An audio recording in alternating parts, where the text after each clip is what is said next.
Well, hello, everyone. I'm Donna Chacko, and I am here with Serenity and Health, and we're continuing on our series of pop-up conversations. And I've had so much fun and learned so much from talking with people whose lives or professionally or personally join together faith and health in some way. And today, I have with me Geri Scazzero, who hails from Queens, New York. Welcome, Yes. Geri. Yeah. Hello, Donna. Thank you very much for having me. Oh, it's my pleasure. I think everybody will be glad to hear what you have to say. We all need it, that's for sure. So, the reason I know Geri is because I have read a book written by her husband and then by her, and have been following their ministry very actively because I have a lot of respect for what they do. I think they fill a huge need. So just to summarize briefly, Geri and her husband co-founded a church in Queens called New Life Fellowship in 1987. And ever since then, she's been active in that church in various ministries. And but now she's a well-known author, speaker, and she and her husband co-founded a ministry called Emotionally Healthy Spirituality, or Emotionally Healthy, what's the D again? Discipleship. That's right. That's what we officially call it now. Right. Emotionally Okay. healthy discipleship. Right. And the first book is Emotionally Healthy Spirituality by her husband. And the second book by Geri is called Emotionally Healthy Woman.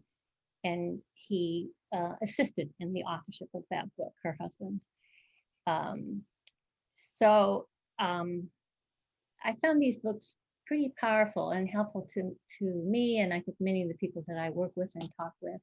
So I'm really happy that Geri is here to tell us her story. Basically, she had some real difficult times that led her to make a very bold decision, which changed everything in her life and in her husband's too.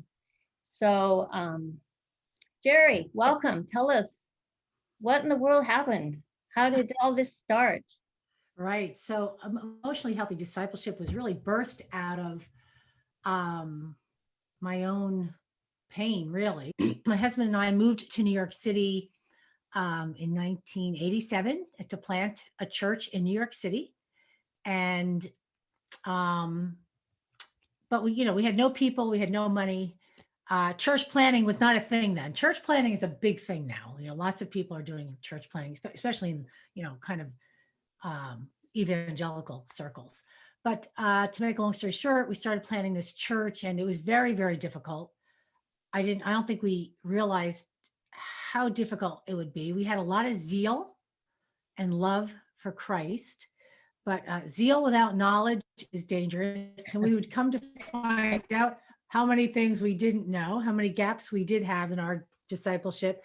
But it was over the course of 7 years in which we just seemed to have crisis after crisis with people. Staff were coming and going. They were maxed out. We were maxed out. We were kind of going 7 days a week. Really 6 days a week. On the seventh day, our day off, I'd kind of collapse. We'd be so tired. And this just kept going on and on and on. And I finally said to my husband, actually, what was confusing too was the church was growing. We actually got this church off the ground. And it actually was planted in the epicenter of where the virus was in Queens. In Elmhurst Hospital, my husband was doing a Bible study in that hospital. Oh my. With various hospital personnel, administrators, doctors, nurses, and really that's where our church was birthed. And but it was it was very difficult, but the church was growing, which was confusing. People were coming to Christ. They were starting their faith. They were growing their faith. People were getting healed. So all these marvelous things are happening. But at the same time, as I said, we were gaining the world, but I felt like I was losing my soul. And so, it was weird. Year 1, year 3, year 5. I'm saying I'm really and tired. babies along the way. And babies. And not only that, we had birthed other churches. So I always say, yeah, when we had our first child, we moved to New York City. She was only a month old. When we had our second baby, we launched this church. It finally got off the ground. And that was only, 20 months after the first baby. And the third baby, we birthed a Spanish church. And then the fourth baby, we collapsed. Yeah. Which was really a gift, ultimately. And so by year 7, I finally said to my husband, I don't want to do this anymore. I had really gone into a depression because during those 7 years, I knew I was kind of growing in misery. There was just no breaks. It was constant crises with people. And I finally, but my Christianity somewhere along the line, and of course my family of origin had shaped me to believe that I shouldn't have, I shouldn't be angry. I shouldn't be sad, especially as a good Christian pastor's spouse as well. Sad, angry, hurt, shame. I didn't do those feelings. So I just kept pushing them down, even though I had plenty of them. I had plenty of, but I kept pushing them down to the point of really suppression, and suppression became depression to a point where I really didn't recognize myself anymore. And so I finally said to my husband, I don't, I mean, it took me so to the point of so not recognizing myself that I didn't really care what anybody thought anymore. And I said, I don't want to do this anymore. This church no longer brings me life. It brings me death. So I'm going to go to another church. So it's not like when I quit, I didn't quit the marriage. I didn't even, but I quit our church. You must have thought something bad was going to happen when you announced that to your husband. I mean, did you fear that what would happen? Did you fear your marriage would end? I mean, or were you not? No, the only thing I feared was that he was from an Italian mafia family. I like, he wanted to kill me, but not really. I mean, his anger came out. No, it didn't even cross my mind about. Really? No, Because for some marriages, that would be a blow that could not survive something like that. well, the thing is that I had finally reached a point. I had hit. They say that when you hit rock bottom, when you have nothing left to lose, you're the most powerful person in the room. And I had reached a point where I felt like I have nothing left to lose. I'm so miserable. That and I had to reach a point, and this will, I'll come back to this later. The most important point was the I lost being afraid of what other people would think. That was the most important thing. I couldn't articulate it at that time, but I was at such a place of like, I didn't care what anybody thought. I just Say said, that again so that everybody gets it, because I know, in Geri's book, she eventually writes about this whole thing and what she had to do, and she had to quit 8 things, and the number one, I guess you say the hardest, was right. The hardest and the most important was quit being afraid of what other people think. Yeah. Because if you are not quitting that, then you are absolutely not quitting the other 7. Yeah. The other 7 flow out of that. But how do you connect that to your spirituality? Well, I didn't know what I didn't know at that time, but I just knew I had enough self from the family. I mean, there were lots of things missing, but I had enough of a self to be able to go, I don't want to live like the way we're living. And, I've been trying to get his attention, not in a healthy way, of course, over the years, passive aggressive, silent treatment, those kinds of things, or criticism, sarcasm. But I just finally said, I'm not doing this anymore. And so I started going to a different church. So I didn't quit the marriage, and I didn't quit. And it was very quiet. It's what they call differentiation.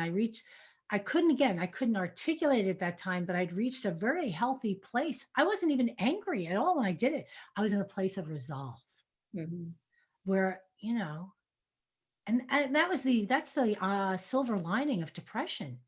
And I had battled with depression on and off over the years. And of course, in my case, it was situational. whenever I, even till this day, when I know I'm suppressing healthy parts of myself, or I'm not getting, the self-care needs I need, oh, I can feel it coming on. But there's that beautiful silver lining, because God is coming to me through that depression. Depression is it's like a megaphone, God has to try and get your attention. But anyway, quit the church, started going to another church, and really just logistically, we knew that couldn't continue, because who's going to take what girls to what church that Sunday? And my church didn't really even know about it. We had 2 services at that point. So, they just thought maybe she's in a different service or whatever. But my husband reached out to kind of an older mentor of ours, and, and shared what we were going through. And so he had recommended a place for us to go to be with some really wise mentors, counselors. And so my husband, really, we were going away for different reasons. I was excited to go away because, we really needed to figure out the church thing. Any decision we were going to make was going to affect a lot of lives, a lot of families, a lot of individuals. But ultimately, I was hoping to go and fix the church. Let's get the church fixed. Let's get those people fixed. Let's get my kids fixed. And let's get New York City fixed. Okay. And my husband was going to get me fixed. Yeah. So he could get back to the work of ministry. Oh, that's classic. Right. That's very classic. Anyway, we went away, and we really had such another conversion. That's what we like to say was our second very big conversion, where the scales fell from our eyes. And in the context of being with those very wise mentors, and them leading us into, with some skills to kind of really listen to one another deeply, and we had this space where we were able to be rigorously honest with one another, which is very hard to do if you don't feel safe with your spouse or your partner. And so it was just, it was an amazing, wonderful experience. And it made me realize, a lot of things, but one is we both realized, wow, this was so missing from our discipleship, that this skill, like this, even just the skill of listening, or the skill of being able to share your feelings. Mm-hmm. And that we realized we can't love well. And yet we were poster kids. We were poster kids for, like, church pastor and spouse. And oh, goodness gracious. I'm sorry about that. So, but then of course I realized something, another crucial thing was, wow, I've been following Christ for 17 years. We had been, and really had sacrificed quite a bit of this journey. And yet I realized I wasn't anchored in the gospel the way I thought I was. My identity really wasn't in God's love for me. It was really more in what other people thought. Yeah. After that realization came hard and slow. Well, yes and no. After we left that, few days with that experience with those mentors, and how we met God and one another in a very fresh, new way, I was angry. I was really angry. Like, why wasn't this ever part of we had the best discipleship the evangelical world could offer at that time. We really had, but so we could do Bible study, we could do evangelism, we could do worship, we could do prayer, we could do a lot, but we weren't loving well. Yeah. And so I thought, what in the world, what took me so long to quit the nonsense? Because for 17 years, I had previously in another ministry experienced a lot of misery too. And it all goes back to really not integrating emotional health into your spirituality. Yeah. Yeah. So from all of that came this period of growth in your family, your marriage first, and your family and the church. And then when did this all become a whole separate ministry? With how did that get come to life? Right. Yeah. Right. So after that experience of realizing, hey, we've got some serious gaps in our following of Christ, especially just knowing how to love. Um, and so we decided to take a sabbatical. So we took a 3-month sabbatical so we could continue to do inner work. Because one of the great things I had so much training in discipleship on skills and competencies, how to teach the Bible and how to share your faith and how to pray and how to worship, but not the interior life. And I didn't even know I had an interior life. So that was another huge So, learning. so what things specifically, when you say, what were you learning about during that sabbatical about your inner life? Well, that first of all, that I had an inner life. I had mostly, at that point, I was 37 years old. I had mostly existed in my outer life. I only was responding to what I saw, my 5 senses. I see you, I hear you, and it was all intellect. I wasn't stopping to to become aware. So I had no self-awareness of uh, what I'm feeling about what I'm thinking and what I'm feeling about what I'm feeling. Yeah. And so this was a huge part of our growth, was learning, integrating silence to listen to ourselves better, to know what we're feeling, to be honest about what we're feeling, where are those feelings coming from? Because we call it beneath the iceberg. This is the part of the person you don't see, but yet it's 90% of what's driving their humanity. It's what's driving their behavior. And so if I'm unaware of what's driving my behavior, then I'm probably eventually, then we can be doing all sorts of things for the wrong motives. Okay.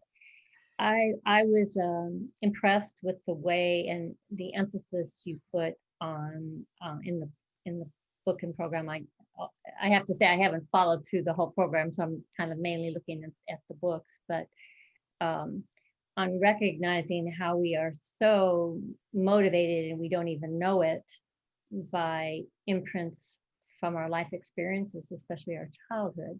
And Right. so we may be convinced that we have to act in A, B, and C ways, but we don't even know why we're doing it Right. because it's so deep and automatic and inborn and imprinted. Yeah. And mostly, church on our lives if you're part of a church for a long period of time, but by and far, the greatest influence of your formation will be your family. That'll leave the greatest imprint. So, Yeah. for example, if I'm hurt, what do I do with my hurt? And so if someone hurt me at church pre emotionally healthy discipleship, or if I was angry with you, or you would hurt me, I would probably avoid you. I would begin to avoid you. Great. So I would say before this integration of emotional health with our spirituality, because one of the things we discovered again as we began to grow after that, our experience with these wise mentors and counselors was what we were missing was an integration of one of the things certainly was emotional health. And so, because we say you cannot be spiritually mature while remaining emotionally immature. And so, just an example would be, you can be a Christian for 60 years, but you're still not changing and growing in all the areas of your life. So, for example, I would see if I thought someone was angry with me, I was angry with them, or think you're having a conflict with somebody, I would avoid them. And that's how I did it with people I didn't know well. But if I was upset with my husband and my kids, I might kind of yell and scream. That's what I grew up with. You learn to do conflict from your family of origin.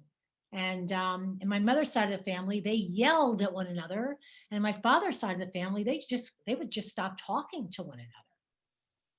I had no idea I had internalized that. But we all come into adulthood having internalized how our family did life. So, what was your family's definition of success? Is it get a great education? Is it, make a lot of money? Is it get married and have children? But the question is, in the new family of Jesus, what does God say success is? How does God do? What does God say in Christ? How did Christ do conflict? How did Christ do sadness? So again, we're encouraging people and teaching people that now, yes, you're all coming into the church, and maybe you were raised to do life a certain way, but now you're in the church. How do we do life in the new family of Jesus? And so I would say pretty much everybody has to change. Okay. Yeah. I have met very few people, if any, who have come into adulthood with the skills, we call them skills to love well. That involves speaking, listening, how you do anger. So this is way beyond just learning how to do Bible study, how to share your faith, how to pray. Um, these are matters of the heart, in which Christ said, it's not so crucial what's going into you. It's more crucial what's coming out of you. And so it's really important for us to pay attention to our hearts. Right. What's always struck me was how we all can carry all this and not be aware of it, and how we could be so oblivious until there's some disaster, for many people, like the 12-step, program, you get to the bottom, like you said before. And I think that some of the programs that your program, some of the practices that your programs encourage will help all of us be able to see some of these deficiencies we have, to be more conscious of them. Yeah, and I would call them gaps. Yeah. Right? That's a good we're all flawed. Everybody's flawed. Everybody's broken. But the problem is some people, aren't allowed to be broken, right? They had to be perfect growing up, or they were highly criticized. What can people do then? I mean, there's so many of us in this world, especially 2020, are very stressed and maybe lonely and irritable and short and running out of patience. And people want to, if they're Christians, follow Jesus. But man, it's really hard to hold it all together sometimes. So. Yeah, but it also begins with being willing to open yourself up and know what you don't know.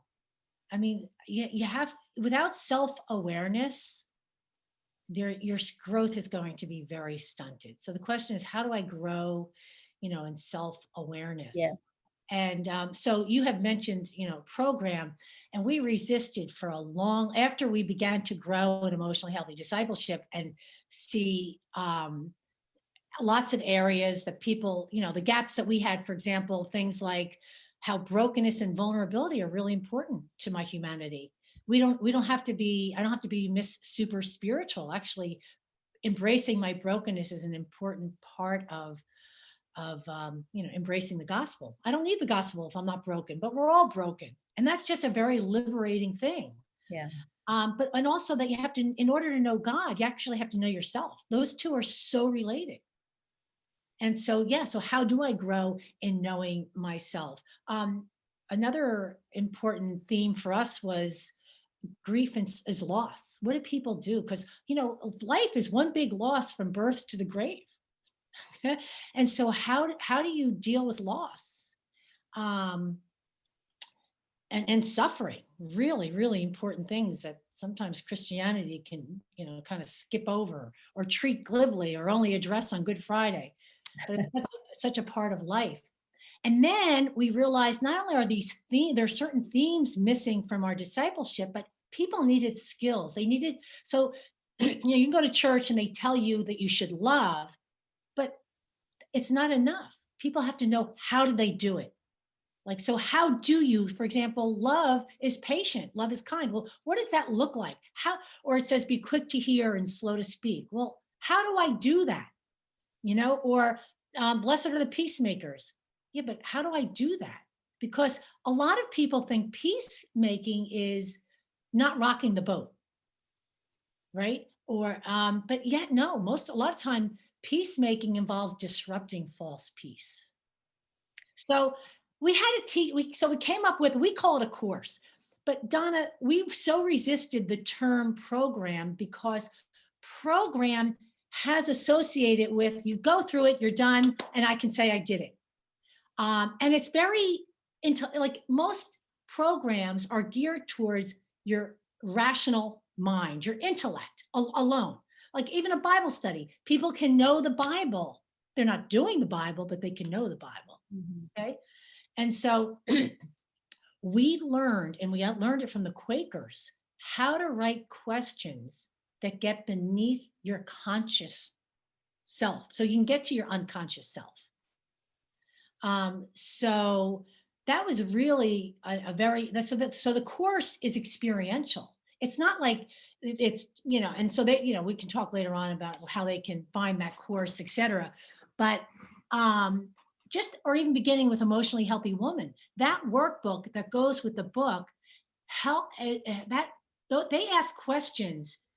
That book is written, and the workbook is written to help women get beneath the surface, to get to their unawareness. Well, Geri, the many examples and that you have in the book are extremely helpful to help readers clue into what it is you're talking about. The real life examples. I just think that's yes, real life examples. Dealing with conflicts. I mean, I was thinking about the COVID-19 is creating all kind of conflicts for people. They're very lonely. They want to be together. Some family members are more strict about COVID. Some aren't. Somebody got close to me without a mask. Don't they know I'm high risk? And on and on and on. It's there's a lot of things that have to be handled in loving ways. What would Jesus do in all these circumstances? Challenging. Yeah, and it takes skill. First of all, a person, just right off the bat, for people to negotiate these waters of COVID-19, especially with family relationships and especially around the holidays, is one, that they know that they have a right to what they think and they feel, and then they need to learn how to speak their thoughts and feelings in a respectful way to the other family members or whoever the other relationships are. And so that's a way of respecting themselves. But then they also have to respect the other person and what their thoughts and what their feelings are. But a lot of, that's a skill that has to be learned. Yeah. And so but otherwise you're just triggered. You're just reacting to each other. There's so much reaction.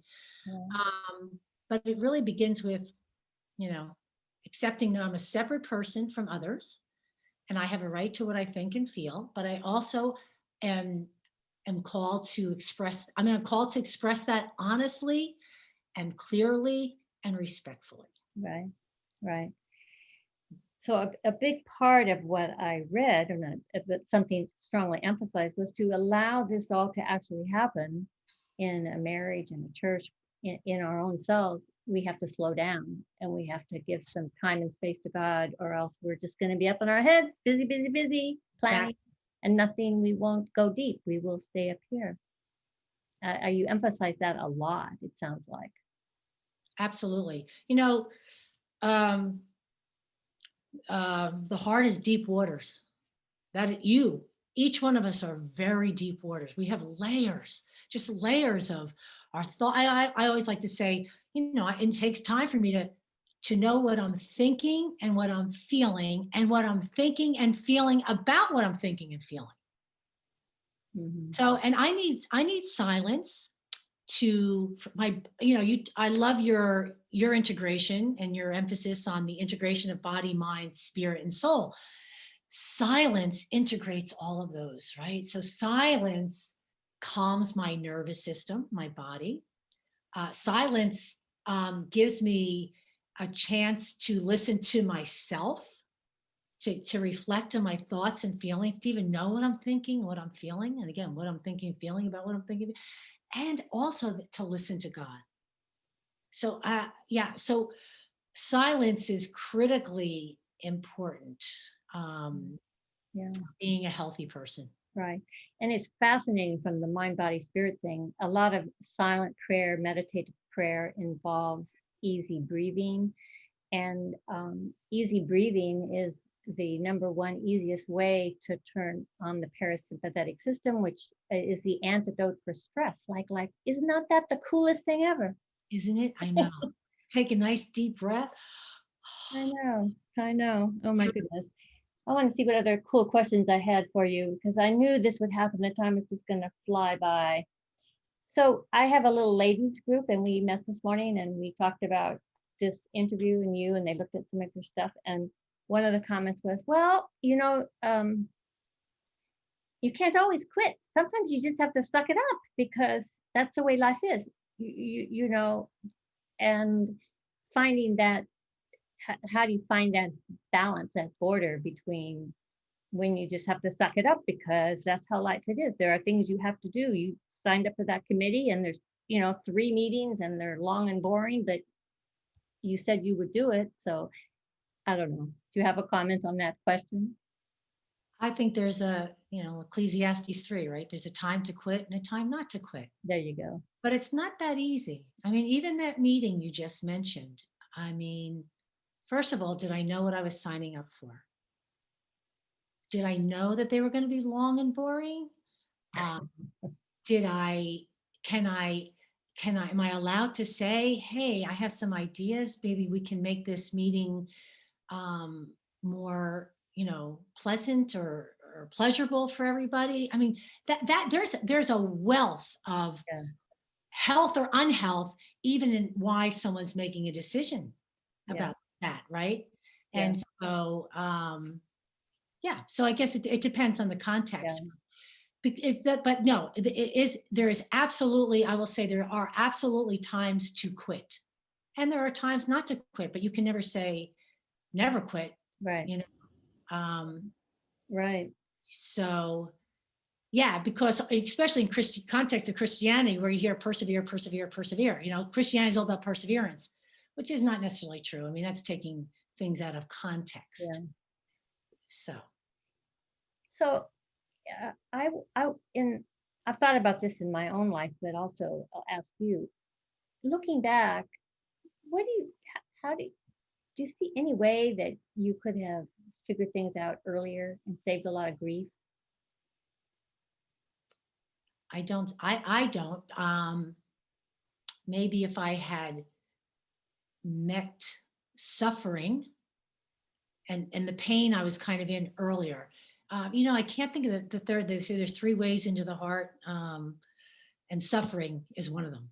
You know, and so suffering, love, and I can't remember the third one, but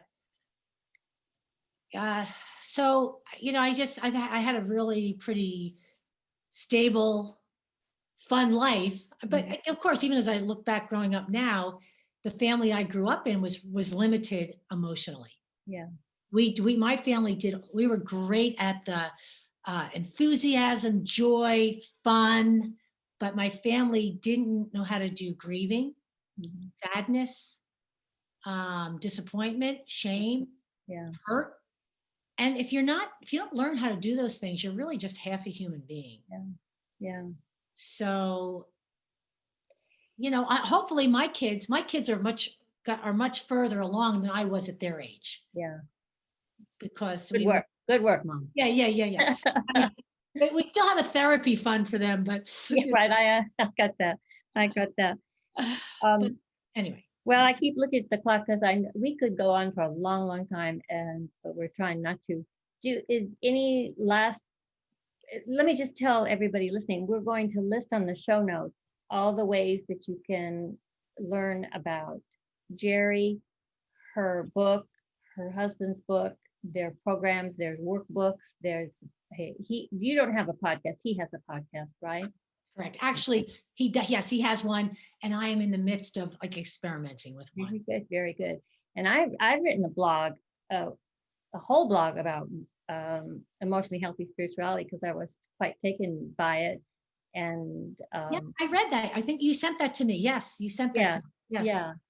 So, but anyway, and you have other links that we're going to put, like about a questionnaire for the participants. What is your? Yeah, well, so I would highly recommend, one of the great ways to kind of begin to get into this is to, first of all, our website is called emotionallyhealthy.org. Emotionallyhealthy.org. And if you put emotionallyhealthy.org, I think it's assessment. I'm going to put the link on there. It'll Oh, be on the show okay. notes. We'll have it. That's one of the best ways to really launch into this, because it's a little assessment in which it kind of measures your emotional maturity, whether you're emotional infant, emotional child, emotional adolescent, or emotional adult. And so the questions are great because the questions get kind of beneath the iceberg of your life. Yeah. And if you're honest, very few of us are emotional adults without having done some hard work. Yeah. And so hopefully that might be the beginning of a journey of wanting to grow in emotional maturity. Because again, you can't be spiritually mature while remaining emotionally immature. And everything in my life and work has made me totally agree with that, Geri, which is why I think I sort of globbed onto the programs that you and your husband offer. I think they're very, very valuable. Yeah. So everyone, you'll have available the video and also the audio for this, if that's more convenient, or you can read through the show notes, but we'll try and put the key points and also list the ways to connect. Yeah, and I don't know, Donna, have you done the Emotionally Healthy Woman with a group at all? No. That's a fantastic starting point. The book, to do a small group with the book, The Emotionally Healthy Woman. I had thought about doing it. Do you mean like for me to participate or for me like to lead a group? Yeah, to lead it. I mean, you'll be participating. I think there's a great need for that. Yeah, and the book is very you don't need any training. The workbook is very user friendly. Yeah. So that is a great entry point into emotionally healthy discipleship as well. Yeah, that appeals, and that could even be done in the Zoom era, I imagine. Yeah. You're right. We just finished the courses online. Very good. We went to Zoom as well.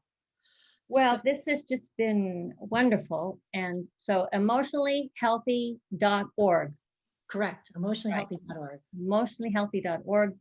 The first book is Emotionally Healthy Spirituality by Pete Scazzero, and the second, they have workbooks. And the second book is Emotionally Healthy Women by Geri Scazzero, right? There are two more books. There's one called The Emotionally Healthy Leader. Have you seen that, Donna?